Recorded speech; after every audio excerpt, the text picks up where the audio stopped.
नगर शहरातील पंचवटी नगर श्रीराम मंदिर या ठिकाणी पौष मासानिमित्त बाळासाहेब बारस्कर कुटुंबियांच्या वतीने श्रीमद भागवत कथेला प्रारंभ करण्यात आलाय।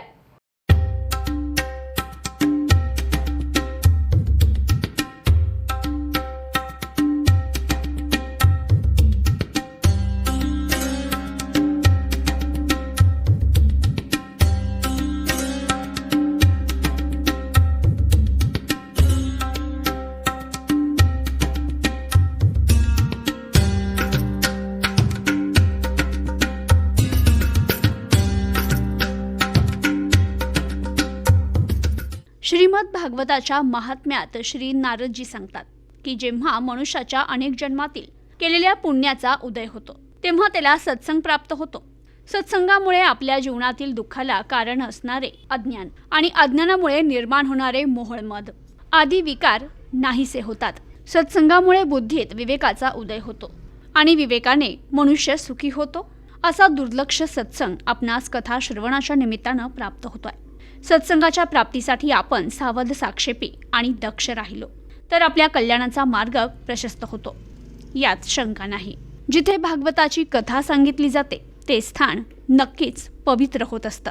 ज्या हिंदुस्थानात ज्यांनी जन्म घेऊन भागवत कथा ऐकली नाही त्याचं जीवन व्यर्थ जातं। कथेचं सामर्थ्य महान असून मनुष्यानं आपल्या जीवनात कथेचं स्मरण श्रद्धेनं करावं, त्यामुळे नक्कीच उद्धार होतो, शांती मिळते। सध्या समाजात आत्महत्या करण्याचं प्रमाण वाढलंय। आत्महत्येनं शरीर मरतं, मन मरत नाही, हा समाजासमोर उपाय नाहीये, असं प्रतिपादन हरिभक्त परायण मंदारबुवा रामदासी यांनी केलंय।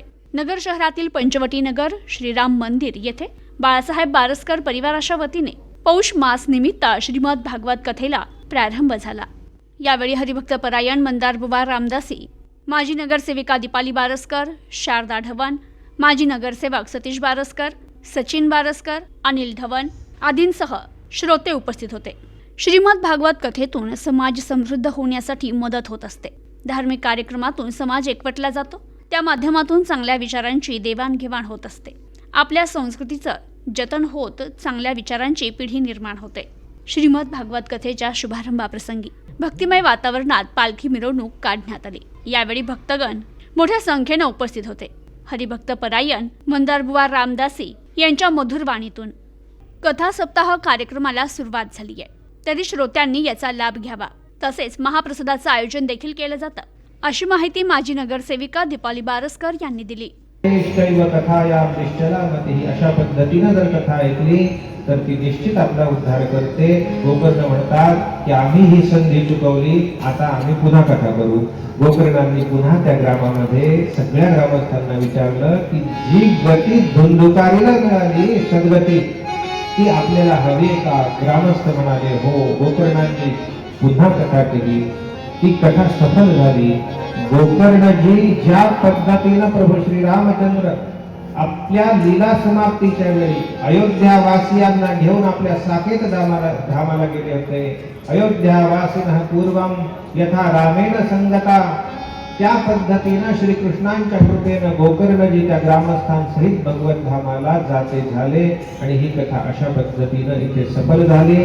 आपला उद्धार करून घेण्यासाठी, आपल्या मनाला शांती मिळण्यासाठी आणि जीवनामध्ये आपल्या मनबुद्धीवर सांसारिक संसर्गाने जो विकारांचा गंज चढलेला आहे तो गंज काढून आपलं अंतःकरण लख प्रकाशमय करण्यासाठी आपल्याला इथून पुढे 6 दिवस सुद्धा श्रीमद भागवत कथा ऐकायची आहे। स्वतः सुद्धा यायचं आहे आणि आपले आप्तेष्ट, नातेवाईक, मित्र परिवार सर्वांना मोठ्या संख्येने कथेला घेऊन या। कारण स्वतः याल हे तर पुण्य आहे, परंतु आपल्या निमित्तानं जर कोणाला काही चांगलं ऐकायला मिळालं तर त्याचं दुप्पट पुण्य आपल्या गाठीशी येणार आहे। म्हणून सर्वांनी कथेचं श्रवण श्रद्धापूर्वक 7 दिवस करायचं आहे।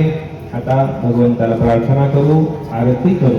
नाम तुमचा निष्फलम जन्म कीर्तितम। तो धुंदुकारी म्हणतो की या भारतामध्ये ज्याचा जन्म झाला आणि भारतामध्ये जन्म घेऊन ज्याने भागवत ऐकलं नाही त्याचं जीवन व्यर्थ गेलं। कोण म्हणतंय? प्रेत योनी त्याच्यातून उद्धार झालेला धुंदुकारी म्हणतो. कसा? बुद्बुदा इव तो येशू. त्याचं जीवन कसं व्यर्थ आहे? पाण्यावरच्या बुडबुड्यासारखं व्यर्थ आहे. निर्माण झाला, नष्ट होऊन गेला. मशका इव जंतुषु. एखादं चिलट असतं ना, चिलटाच्या जीवनाची काय किंमत आहे? तशी राहतं का लक्षात कोणाच्या? कधी जन्मलं कधी गेलं? जो भागवताची कथा ऐकत नाही तो मनुष्य चिलटासारखा जन्मला मेला. त्याला चिलटासारखं तिथं समजावं आयुष्य. हा, सगळ्यांना घेऊन या, हे सांगा त्यांना. अकथा श्राविणाम पुंसाम निष्फलम जन्म कीर्तितम. आणि मग वैकुंठातून दूत आले, पार्षद आले भगवंताचे, दिव्य असं विमान घेऊन.